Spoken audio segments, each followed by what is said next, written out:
สบายดีเมื่อสุขุสุคนเนาะมื้อนี้ข่อยสิ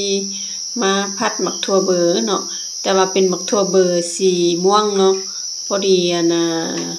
ซื้อได้มาแต่ตลาดเนาะได้มาหน่อยนึงข่อยก็คิดว่าอยากเฮ็ดคั่วหมักถั่วนี่นะเนาะคั่วหุ่มนั่นแหละเนาะไทยเหนือเขาเอิ้นหุ่มหมักถั่วทำอิฐข่อยก็ใส่น้ำมันเนาะแล้วก็ใส่กระเทียมเนาะกระเทียมนี่ข่อยทุบๆๆพอให้มันแตกหน่อยนึงเนาะแล้วค่อยก็พัดกระเทียมให้มันหอมหลังจากนั้นค่อยก็จะเอาหมกถั่วเบอร์ลงไปเนาะหมกถั่วเบอร์ที่ว่าเฮาได้ตัดหัวตัดหางแล้วก็เอาเส้นใยทั้งข้างมันออกแล้วเนาะแล้วก็เอาไปล้างจัก2น้ำนึงให้มันสะอาดเนาะแล้วค่อยก็สิเอามาลงหลังจากพัดกระเทียมนั่นน่ะเนาะแล้วหลังจากนั้นค่อยก็ใส่น้ำมันหอยเนาะใส่พอประมาณเนาะกะเพื่อเขาอยากให้มันน้ำมันเหนียวขุ่นๆเนาะเขาก็ใส่ไหลน้อยนึงเนาะกับบ่หลายปานใดแล้วก็หลังจากนั้นค่อยก็ใส่ซีอิ๊วเนาะ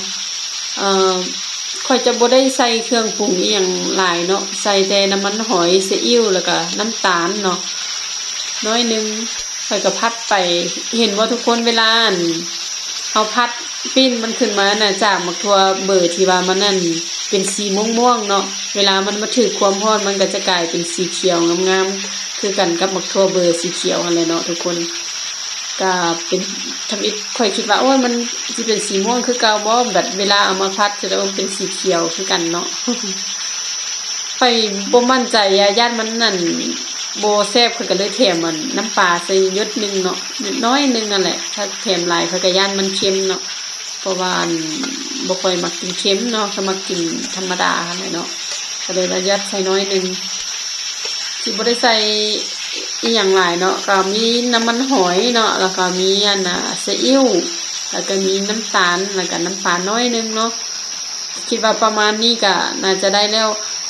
ค่อยสิคั่วไปให้มันบ่เห็นสีม่วงขนาดเนาะให้มันเป็นสีเขียวหมดเนาะแล้วคิดว่าถ้ามันเป็นสีเขียวหมดมันน่าจะสุกแล้วเนาะค่อยก็เลยพยายามพลิกเอาตัวใดที่มันอยู่เทิงขนาดเนาะมันยังเป็นสีม่วงอยู่พลิกเอามันลงไปทั้งกล้องเนาะเพื่อว่าให้หมักถั่วเฮามันสุกเสมอกันเนาะแล้วค่อยก็จีข้าง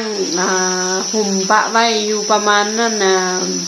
นาทีนึงหรือว่า2นาทีนี่แหละเนาะอันนี้มันก็สุกแล้วเด้ค่อยก็ปิดไฟเนาะแล้วก็สิตักใส่จานแล้วเนาะถ้าเฮาคั่วหรือว่าหุ่มมันปะไว้โดนเนาะหมักถั่วเฮาก็จะเปลี่ยนสีเนาะเป็นสีซ้ำเนาะมันก็สิบ่แซ่บเนาะเพราะว่าค่อยคิดว่ามันเป็นสีเขียวจากเปลี่ยนจากสีม่วงเป็นสีเขียวแล้วมันน่าจะสุกแล้วหั่นน่ะเนาะอันนี้ได้เนาะค่อยก็สิตักใส่จานแล้วก็สิเอาไปกินแล้วเนาะมื้อนี้บ่ได้เฮ็ดอีหยังหลายเนาะมีแต่คั่วหุ่มหมักถั่วนี่แหละเนาะกับทอดไข่ให้ลูกแล้วก็แล้วเนาะสำหรับคนบ้านๆนอกเฮาก็สิกินง่ายๆแบบนี้อาหารก็บ่ได้ยุ่งยากอีหยังหลายเนาะมาเด้อกินข้าวนำกันหมดทุกคน